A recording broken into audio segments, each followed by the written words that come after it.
Smart screen YouTube ಚಾನಲ್ಗೆ ಸ್ವಾಗತ. ನಾನು ಶ್ವೇತಾ ಕಲಕಣಿ. ಕಿಚ್ಚನ ಪವರ್ಫುಲ್ ಕ್ಲಾಸ್ಗೆ ಅಶ್ವಿನಿ ಗೌಡ ಸ್ವಿಚ್ ಆಫ್ ಆಗಿ ಹೋಗಿದ್ದಾಳೆ. ಸುದಿ ಎಮ್ಮ ಅಂದ್ರೆ ಗೌರವ ಕೊಡಿ ಅಂತೀರಾ?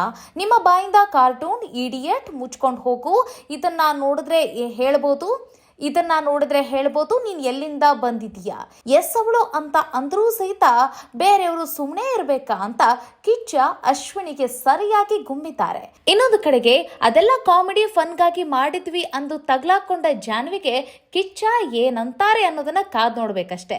ತಮಾಷೆ ಮಾಡಿಕೊಂಡು ನಿಮ್ಮ ವ್ಯಕ್ತಿತ್ವಗಳನ್ನ ಹರಣ ಮಾಡ್ಕೊಂಡಿದ್ರೆ ಸರಿನಾ ಅಂತ ಹೇಳಿ ಉಗ್ದಿದ್ದಾರೆ.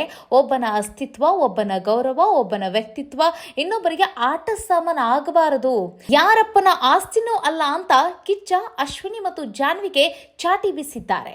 ಇನ್ನು ಇವರಿಬ್ಬರನ್ನ ಮನೆ ಒಳಗಡೆ ಇಟ್ಕೊಳ್ತಾರಾ ಅಥವಾ ಆಚೆ ಕಳಿಸ್ತಾರಾ ಕಾದ್ ನೋಡ್ಬೇಕು ಏನಾಗುತ್ತೆ ಅನ್ನೋದನ್ನ. ವಿಡಿಯೋನ ಅಂತ್ಯದವರೆಗೂ ನೋಡಿ. ವಿಡಿಯೋ ಇಷ್ಟ ಆಗಿದ್ರೆ ಲೈಕ್, ಶೇರ್, ಕಾಮೆಂಟ್, ಸಬ್ಸ್ಕ್ರೈಬ್ ಮಾಡೋದನ್ನ ಮರಿಬೇಡಿ. ವೀಕ್ಷಕರೇ, ಈ ಅಶ್ವಿನಿ ಮತ್ತೆ ಜಾನ್ವಿಗೆ ಕಿಚ್ಚ ಸುದೀಪ್ ಅವರು ಅದ್ಯಾವ್ಯಾವ ಆಂಗಲ್ ಅಲ್ಲಿ ದೆವ್ವ ಬಿಡಿಸ್ತಾರೆ, ಚಾಟಿ ಬೀಸ್ತಾರೆ, ಇವರಿಬ್ಬರ ದುರಹಂಕಾರವನ್ನ ಅದ್ ಹೆಂಗ್ ಇಳಿಸ್ತಾರೆ, ಮದವೇರಿದಂತ ಈ ಜಾನ್ವಿ ಮತ್ತೆ ಈ ಅಶ್ವಿನಿಗೆ ಅದ್ ಹೆಂಗೆ ಕ್ಲಾಸ್ ತೆಗೆದುಕೊಂಡು ಇವರಿಬ್ಬರನ್ನ ರೋಸ್ಟ್ ಮಾಡ್ತಾರೆ ಪಂಚಾಯಿತಿಯಲ್ಲಿ ಅಂತ ಹೇಳಿ ಜನ ಕಾದು ಕುಳಿತಿದ್ರು. ಈಗ ಸದ್ಯಕ್ಕೆ ಅಪ್ಡೇಟ್ ಆಗಿರುವಂತ ಪ್ರೋಮೋದಲ್ಲಿ ಕಿಚ್ಚನ ರಿಯಾಕ್ಷನ್ ನೋಡ್ತಾ ಇದ್ರೆ ಅಶ್ವಿನಿ ಮತ್ತೆ ಜಾನ್ವಿ ಫುಲ್ ತಂಡ ಹೊಡೆದಿದ್ದಾರೆ. ಯಾಕೆ ಅಂತಂದ್ರೆ ಕಿಚ್ಚ ಸುದೀಪ್ ಅವರು ರಕ್ಷಿತಾಳ ಪರ ಧ್ವನಿ ಎತ್ತಿದ್ದಾರೆ. ನೋಡಿ, ಇನ್ನೊಬ್ಬರ ಗೌರವಕ್ಕೆ ಯಾರಾದ್ರೂ ಧಕ್ಕೆ ಮಾಡ್ತಾ ಇದ್ರೆ ಅದು ಆಟ ಸಾಮಾನಲ್ಲ. ಇನ್ನೊಬ್ಬರ ಅಸ್ತಿತ್ವವನ್ನ, ಇನ್ನೊಬ್ಬರ ಗೌರವವನ್ನ, ಇನ್ನೊಬ್ಬರ ವ್ಯಕ್ತಿತ್ವವನ್ನ ಇಟ್ಕೊಂಡು ಆಟ ಆಡೋದು ಅಲ್ಲ, ಅದು ಆಟ ಸಾಮಾನಲ್ಲ, ಯಾರಪ್ಪನ ಸ್ವತ್ತಲ್ಲ ಅಂತ ಹೇಳಿ ಇಬ್ರಿಗೂ ಬಾಯಿಗೆ ಬಂದಂಗೆ ಹೋಗ್ದಿದ್ದಾರೆ.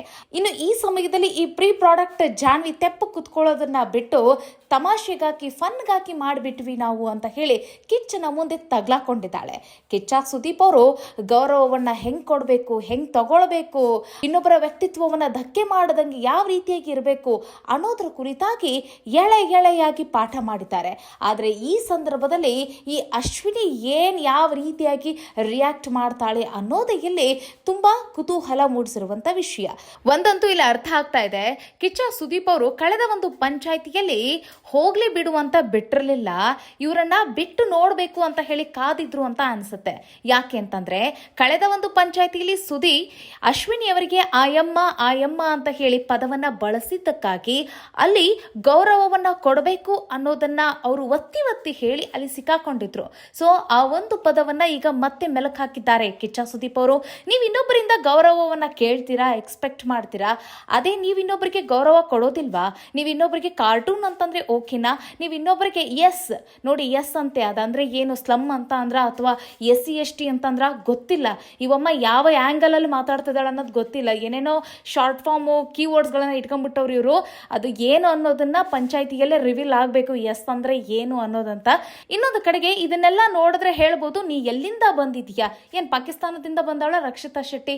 ನಮ್ಮ ಕರ್ನಾಟಕದ ಹುಡುಗಿ, ಮುಂಬೈನಲ್ಲಿ ವಿದ್ಯಾಭ್ಯಾಸ ಮಾಡಿರ್ಬೋದು, ಆದ್ರೆ ಕರ್ನಾಟಕ ಮೂಲದ ಹುಡುಗಿ ಅಲ್ವಾ? ಸೊ ಇವರು ಮನಸ್ಸಿಗೆ ಬಂದಂಗೆ ಹೆಂಗ್ ಬೇಕು ಹಂಗೆ ಮಾತಾಡ್ತಾ ಇದ್ದಾರೆ. ಸೊ ಇದೆಲ್ಲದರ ಕುರಿತಾಗಿ ಕಿಚ್ಚ ಸುದೀಪ್ ಅವರು ಸರಿಯಾಗಿ ಉಗಿದು ಉಪ್ಪಿನಕಾಯಿ ಹಾಕ್ತಾ ಇದ್ದಾರೆ. ಸೊ ಈ ಸಂದರ್ಭದಲ್ಲಿ ಅಶ್ವಿನಿ ಯಾವ ರೀತಿಯಾಗಿ ರಿಯಾಕ್ಟ್ ಮಾಡ್ತಾಳೆ ಅನ್ನೋದನ್ನ ನಾವು ಕಾದ್ ನೋಡ್ಬೇಕಾಗತ್ತೆ. ಯಾಕಂತಂದ್ರೆ ನಿಮಗೆ ಗೊತ್ತು, ಕಳೆದ ಒಂದು ಪಂಚಾಯಿತಿಯಲ್ಲಿ ಅಷ್ಟೆಲ್ಲ ಹಾರಾಡಿ, ಅಷ್ಟೆಲ್ಲ ರಂಪಾಟ ಮಾಡಿ, ರಾಜಮಾತೆ ಕಿರೀಟನ ಮೆರೆದು, ಮತ್ತೆ ಆ ಅಸುರ ರಾಕ್ಷಸನ ಜೊತೆಗೂ ಕೂಡ ಅಂತಂದ್ರೆ ಅಸುರ ರಾಕ್ಷಸನ ಅವನ ಮೀರಿ ನಾನೇ ಇಲ್ಲಿ ಎಲ್ಲ ಅನ್ನೋ ರೀತಿಯಾಗಿ ವರ್ತಿಸಿ, ಮತ್ತೆ ಆ ಆಶ್ ಜೊತೆಗೆ ಜಗಳ ಆಡಿ ಸುಮ್ಮನೆ ರಂಪಾಟ ಮಾಡಿಕೊಂಡು ಹೀಗೆ ಒಂದಷ್ಟು ಮಾಡಿದ್ಲಲ್ಲ ಹೈಡ್ರಾಮಾ. ಅವಾಗೆಲ್ಲ ನೋಡ್ಬೇಕು ನೀವು, ಪಂಚಾಯಿತಿಯಲ್ಲಿ ನಾನು ಏನೂ ಮಾಡಿಲ್ಲ ಅನ್ನೋ ರೀತಿಯಾಗಿ ಕೂತ್ಕೊಂಡಿದ್ರು. ಈಗ ಮತ್ತೆ ಅದೇ ರೀತಿಯಾಗಿ ಮುಖವಾಡ ಹಾಕಿಕೊಂಡು ಕೂತಿದ್ದಾರೆ ಅಮಾಯಕರಂತೆ, ಏನೂ ಮಾಡಿಲ್ಲ ನಾನು ಆ ರೀತಿಯಾಗಿ. ನೋಡೋಣ ಯಾವ ರೀತಿಯಾಗಿ ಸುದೀಪ್ ಅವರು ಅವ್ರಿಗೆ ಕ್ಲಾಸ್ ತೆಗೆದುಕೊಳ್ತಾರೆ ಅಂತ ಹೇಳಿ. ಮತ್ತೆ ಇಲ್ಲಿ ಅಶ್ವಿನಿ ಅವರು ಕೊಡುವಂತ ಉತ್ತರವೂ ಕೂಡ ಬಹಳ ಇಂಪಾರ್ಟೆಂಟ್ ಆಗುತ್ತೆ. ಯಾಕಂತಂದ್ರೆ ಇವರೊಬ್ರು ಮಹಿಳಾ ಗೌರವಾಧ್ಯಕ್ಷರು. ಮಹಿಳೆಯರಿಗೆ ಎಲ್ಲಿ ಗೌರವ ಹರಣ ಆಗುತ್ತಲ್ಲ ಅಲ್ಲಿ ಧ್ವನಿ ಎತ್ತಬೇಕಾಗಿರುವಂತಹ ಮಹಿಳೆ. ಈ ಮಹಿಳೆ ಬಾಯಿಂದ ಇನ್ನೊಂದು ಮಹಿಳೆಗೆ ಈ ರೀತಿಯಾಗಿ ಅವಾಚ್ಯ ಶಬ್ದ ಮತ್ತು ಈ ರೀತಿಯಾಗಿ ಹೀಗಳೆದಿರೋದು, ಹಿಂಸೆ ಮಾಡಿರೋದು ಇದೆಯಲ್ಲ, ಇದು ಎಷ್ಟರ ಮಟ್ಟಿಗೆ ಸರಿ? ಇದೆಲ್ಲದಕ್ಕೂ ಕೂಡ ಅವರು ಇವತ್ತು ಸಮರ್ಥನೆಯನ್ನ ಮಾಡ್ಕೊಳ್ಬೇಕು. ಯಾಕೆ ಈ ರೀತಿಯಾಗಿ ನಾಲಿಗೆನ ಹರಿಬಿಡ್ತಾ ಇದ್ದಾರೆ? ಇವರು ಗೋಲ್ಡನ್ ಸ್ಪೂನಲ್ಲೇ ಇವರು ತಿನ್ಕೊಂಡು ಬೆಳೆದಿರ್ಬೋದು, ಆದರೆ ಎಲ್ಲರಿಗೂ ಕೂಡ ಗೌರವ ಕೊಡೋದನ್ನ ಮಿನಿಮಮ್ ಕಾಮನ್ ಸೆನ್ಸ್ ಕಂಡ್ರಿ, ಅದನ್ನ ಕಲ್ಕೋಬೇಕು ಆಯ್ತಾ. ಇವರೇನೋ ರಿಚ್ ಇರಬೇಕು, ಇವರೊಂದು 150 ಮನೆಗಳನ್ನ ಬಾಡಿಗೆನೆ ಕೊಟ್ಟಿರಲಿ, ಹೇಗೋ ಇರಲಿ, ಬಿಗ್ ಬಾಸ್ ಮನೆ ಅಂತ ಬಂದ್ರೆ ಎಲ್ಲರೂ ಕೂಡ ಕಂಟೆಸ್ಟೆಂಟ್. ಇವರು ಎಂತ ನಟಿನೇ ಆಗಿರಲಿ, ಆ ಬಿಗ್ ಬಾಸ್ ಮನೆ ಅಂತ ಬಂದ್ರೆ ಅವರು ಕಂಟೆಸ್ಟೆಂಟ್. ಯಾವುದೇ ರೀತಿಯಾದಂಥ ನೇಮು ಫೇಮಿಗೆ ಅಲ್ಲಿ ಬೆಲೆ ಇರೋದಿಲ್ಲ. ನೇಮು ಫೇಮು ಎಲ್ಲಿ ವರ್ಕ್ ಆಗುತ್ತಪ್ಪ? ನೀವು ಸೆಲೆಕ್ಟ್ ಆಗ್ತಿರಲ್ಲ ಅಲ್ಲಿ ಮಾತ್ರ. ಜನಗಳಿಗೆ ನೀವು ಗೊತ್ತಿರಬೇಕು, ನಿಮ್ಮ ಫೇಸ್ ಗೊತ್ತಿರಬೇಕು ಅಷ್ಟೇ. ಅದರ ಹೊರತಾಗಿ ನೀವು ಮನೆ ಒಳಗಡೆ ಕಾಲಿಟ್ಟ ನಂತರ ನೀವೆಲ್ಲರೂ ಕೂಡ ಬಿಗ್ ಬಾಸ್ನ ಮಕ್ಕಳೇ, ಬಿಗ್ ಬಾಸ್ ಮನೆಯವರೇ, ಸದಸ್ಯರೇ. ಅದನ್ನ ನೆನಪಲ್ಲಿ ಇಟ್ಕೋಬೇಕು. ಅದರ ಹೊರತಾಗಿ ದುರಹಂಕಾರವನ್ನ ಮೆರೆದ್ರೆ ಈಗ ಸುದೀಪ್ ಅವರು ಸರಿಯಾಗಿ ಗುಮ್ತಾ ಇದ್ದಾರೆ. ಕಾದ್ ನೋಡೋಣ ಯಾವ ರೀತಿಯಾಗಿರುತ್ತೆ ಅಂತ ಹೇಳಿ. ಇನ್ನೊಂದು ಕಡೆಗೆ ಇಲ್ಲಿ ಜಾನ್ವಿ ಅವರ ವಿಚಾರವನ್ನ ನಾವು ಮಾತನಾಡಬೇಕಾದ್ರೆ, ಇವರು ಮೂಲತಃ ಒಬ್ಬರು ಪತ್ರಕರ್ತರು, ಆಂಕರ್, ಇವರು ನ್ಯೂಸ್ ರೀಡರ್ ಇವರು. ಸೊ ಇಲ್ಲಿ ಅಮಾಯಕರ ಪರವಾಗಿ ಧ್ವನಿ ಎತ್ತುವುದು ಇವ್ರಿಗೆ ಗೊತ್ತಿದೆ.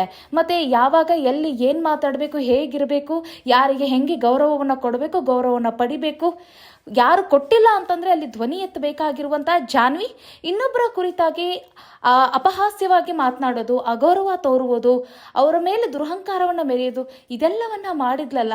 ತನ್ನ ವೃತ್ತಿಗೂ ಕೂಡ ಅವರು ಒಂದು ರೀತಿ ಅಪಮಾನ ಮಾಡಿದಂತಾಗಿದೆ. ಕಾದ್ ನೋಡೋಣ ಈ ಜಾನ್ವಿ ಮತ್ತೆ ಈ ಅಶ್ವಿನಿ ಅವರಿಗೆ ಯಾವ ರೀತಿಯಾಗಿ ಕಿಚ್ಚ ಕ್ಲಾಸ್ ತೆಗೆದುಕೊಂಡು ಬುದ್ಧಿ ಹೇಳ್ತಾರೆ ಅಂತ ಹೇಳಿ. ಇನ್ನು ಮುಂದೆ ಆದ್ರೂ ಇವ್ರು ಸರಿ ಹೋಗ್ತಾರಾ, ಏನಾಗುತ್ತೆ ಕಾದ್ ನೋಡ್ಬೇಕಾಗತ್ತೆ. ಇವರಿಬ್ಬರನ್ನ ಮಾಸ್ ಎವಿಕ್ಷನ್ ಮಾಡ್ತಾರಾ? ಯಾಕೆ ಅಂತಂದ್ರೆ ಈಗ ನೋಡಿ, ಫೈನಲಿಸ್ಟ್ ಅಲ್ಲಿದ್ದಾರೆ ಈ ಅಶ್ವಿನಿ, ಇನ್ನೊಂದು ಕಡೆಗೆ ಈ ಮಾಸ್ ಎವಿಕ್ಷನ್ ಇಂದ ಅವರು ತಪ್ಪಿಸ್ಕೊಂಡಿದ್ದಾರೆ ಈ ಜಾನ್ವಿ. ಇವರಿಬ್ಬರು ಈಗ ಹೊರಗಡೆ ಹೋಗಲೇಬೇಕು ಅಂತ ಹೇಳಿ ಹೊರಗಡೆ ಸೋಷಿಯಲ್ ಮೀಡಿಯಾದಲ್ಲಿ ದೊಡ್ಡದಾದಂಥ ಚರ್ಚೆ ನಡೀತಾ ಇದೆ, ವಾದ ಪ್ರತಿವಾದ ನಡೀತಾ ಇದೆ. ಸೊ ಯಾವ ರೀತಿಯಾಗಿ ಈ ಬಿಗ್ ಬಾಸ್ ತಂಡ ಇದನ್ನ ನಿಭಾಯಿಸುತ್ತೆ? ಇವರನ್ನ ಉಳಿಸ್ಕೊಂಡ್ರು ತಪ್ಪು, ಹೊರಗಡೆ ಅಟ್ಟಿದ್ರು ತಪ್ಪು. ಹೊರಗಡೆ ಕಳಿಸಿದ್ರೆ TRP ಡೌನ್ ಆಗತ್ತೆ, ಉಳಿಸ್ಕೊಂಡ್ರೆ ಜನರ ಮನಸ್ಸಿಗೆ ನೋವುಂಟು ಮಾಡ್ದಂಗಾಗತ್ತೆ. ಯಾಕಂತಂದ್ರೆ ಇವರು ಇದೇ ರೀತಿ ಅನ್ನೋ ರೀತಿಯಾಗಿ ಆಗ್ಬಿಡತ್ತೆ. ಅಂದ್ರೆ ಇವರು TRPಗಾಗಿಯೇ ಇವರು ಬೆನ್ನು ಹತ್ತುತ್ತಾರೆ ಅನ್ನೋ ರೀತಿಯಾಗಿ ಆಗ್ಬಿಡತ್ತೆ. ಕಾದ್ ನೋಡೋಣ ಏನೇನೆಲ್ಲ ಆಗ್ಬೋದು ಅಂತ ಹೇಳಿ. ಒಟ್ಟಿನಲ್ಲಿ ಕಿಚ್ಚ ಸುದೀಪ್ ಅವರು ಈ ರಕ್ಷಿತಾ ಪರವಾಗಿ ಮಾತನಾಡೋ ಸಂದರ್ಭದಲ್ಲಿ ರಕ್ಷಿತಾಳ ಕಣ್ಣಲ್ಲಿ ನೀರು ಹರಿಯೋದನ್ನ ನೀವು ಗಮನಿಸಿ. ಅವರು ಮಾತನಾಡೋ ಪ್ರತಿ ಒಂದು ಮಾತಿಗೂ ಸಹಿತ ರಕ್ಷಿತಾ ಮಂತ್ರಮುಗ್ಧಳಾಗ್ಬಿಡ್ತಾಳ ಅವಳು. ಅಂತಂದ್ರೆ ನನ್ನ ಪರ ಯಾರೋ ಒಬ್ರು ಧ್ವನಿ ಎತ್ತೋರು ಇಲ್ಲಿದ್ದಾರೆ. ಆಕೆ ಒಂದು ಕ್ಯಾಮ್ರಾ ಮುಂದೆ ಬಂದು ಒಂದು ಮಾತು ಹೇಳ್ತಾರೆ ನೋಡಿ, ಆ ಪಾತ್ರೆ ತೊಳೆಯುವಂತ ಸಂದರ್ಭದಲ್ಲಿ ಬಗ್ಗೆ ನಾವೇ ಸ್ಟ್ಯಾಂಡ್ ತೆಗೆದುಕೊಳ್ಬೇಕು ಗಾಯ್ಸ್, ನಮಗಾಗಿ ಯಾರು ಬಂದು ಸ್ಟ್ಯಾಂಡ್ ತೆಗೆದುಕೊಳ್ಳೋದಿಲ್ಲ ಅಂತ ಹೇಳಿ ಒಂದು ಮಾತು ಹೇಳಿರ್ತಾರೆ. ಸೊ ಇಲ್ಲಿ ಕಿಚ್ಚ ಸುದೀಪ್ ಅವರು ಅವರ ಕುರಿತಾಗಿ ಸ್ಟ್ಯಾಂಡ್ ತೆಗೆದುಕೊಂಡಿರೋ ಕಾರಣಕ್ಕಾಗಿ ಇಲ್ಲಿ ರಕ್ಷಿತಾ ಒಂದು ರೀತಿ ಅವಳು ಹೆಂಗಂತಂದ್ರೆ ತುಂಬಾ ಅವ್ರಿಗೆ ಖುಷಿ ಆಗುತ್ತೆ, ಸಂತೋಷ ಆಗುತ್ತೆ. ಮತ್ತೆ ನನಗೆ ಯಾರು ಇಲ್ಲ ಅಲ್ಲ, ಇದಾರೆ ಅನ್ನೋ ಒಂದು ವಿಶ್ವಾಸ ಹುಟ್ಟುತ್ತೆ. ಅದನ್ನ ನೀವು ಗಮನಿಸ್ಬೋದು. ನೋಡೋಣ, ಆ ಮುಗ್ಧ ಹೆಣ್ಣುಮಗಳಿಗೆ ಈಗ ನ್ಯಾಯ ಸಿಕ್ಕಂಗೆ ಕಾಣಿಸ್ತಾ ಇದೆ.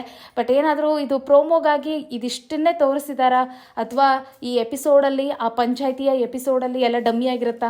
ಕಾದ್ ನೋಡ್ಬೇಕು. ಯಾಕಂತಂದ್ರೆ ಯಾವಾಗ ಹೆಂಗೆ ಆಗುತ್ತೆ ಅನ್ನೋದು ಗೊತ್ತಾಗ್ತಾ ಇಲ್ಲ ಈ ಬಾರಿಯ ಎಪಿಸೋಡ್ಗಳು. ಕಾದ್ ನೋಡೋಣ ಕಿಚ್ಚನ ಫುಲ್ ಕ್ಲಾಸ್ ಹೇಗಿರುತ್ತೆ ಅಂತ ಹೇಳಿ. ಪಂಚಾಯಿತಿಯಲ್ಲಿ ಇವತ್ತು 8 ಗಂಟೆಯಿಂದ ಶುರುವಾಗಲಿದೆ ಇವತ್ತು ಕಾರ್ಯಕ್ರಮ. ಏನೇನೆಲ್ಲ ಆಗುತ್ತೆ ಅನ್ನೋದನ್ನ ಎಲ್ಲರೂ ವೇಟಿಂಗ್ ಅಲ್ಲಿದ್ದಾರೆ. ನೋಡೋಣ ಏನಾಗ್ಬೋದು ಅಂತ ಹೇಳಿ. ನಿಮ್ಮ ಅಭಿಪ್ರಾಯ ಏನು? ಇವರಿಬ್ಬರನ್ನ ಮನೆ ಒಳಗಡೆ ಇರಿಸ್ಬೇಕಾ ಅಥವಾ ಹೊರಗಡೆ ಕಳಿಸ್ಬೇಕಾ? ಮತ್ತೆ ಕಿಚ್ಚ ಇನ್ನು ಯಾವ್ಯಾವ ಆಂಗಲ್ ಅಲ್ಲಿ ಇವ್ರನ್ನ ಬೈಬೇಕು?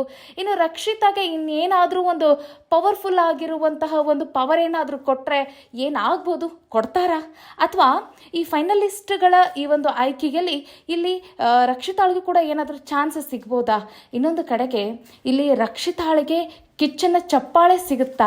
ಯಾಕಂತಂದ್ರೆ ಆ ಹುಡುಗಿ ತನ್ನ ಬಗ್ಗೆ ತಾನೇ ಸ್ಟ್ಯಾಂಡ್ ತೆಗೆದುಕೊಂಡು ಅಲ್ಲಿ ಅಶ್ವಿನಿ ಅಷ್ಟಾಗಿ ರಂಪಾಟ ಅರ್ಚಿತಾ ಮಾಡ್ತಾ ಇದ್ರು ಸಹಿತ ಅದ್ಯಾವುದನ್ನು ಕೂಡ ಲೆಕ್ಕಿಸದೆ ತಾನಿಗೇನು ಹೇಳಬೇಕು ಅದನ್ನು ಹೇಳಿರೋದು, ಅವಳಿಗೆ ಸರಿಯಾಗಿ ಟಕ್ಕರ್ ಕೊಟ್ಟಿರೋದು, ಕೌಂಟರ್ ಕೊಟ್ಟಿರೋದು ಇದೆಯಲ್ಲ. ಸೊ ಇದೆಲ್ಲದ ಕುರಿತಾಗಿ ಕಿಚ್ಚ ಚಪ್ಪಾಳೆ ತಟ್ಟಿದ್ರೂ ತಟ್ಟಬಹುದು. ಕಾದ್ ನೋಡೋಣ ಏನೇನೆಲ್ಲ ಆಗ್ಬೋದು ಅಂತ ಹೇಳಿ. ಮುಂದಿನ ವಿಡಿಯೋದಲ್ಲಿ ಮತ್ತೊಂದು ವಿಶೇಷ ವಿಚಾರದಲ್ಲಿ ಸಿಗೋಣ. ಅಲ್ಲಿವರೆಗೂ ಈ ಅನಲೈಸೇಷನ್ ಬಗ್ಗೆ ನಿಮ್ಮ ಅಭಿಪ್ರಾಯ ಏನು? ಕಾಮೆಂಟ್ ಮಾಡೋದನ್ನ ಮರಿಬೇಡಿ. ಸಿಗೋಣ. ನಮಸ್ಕಾರ.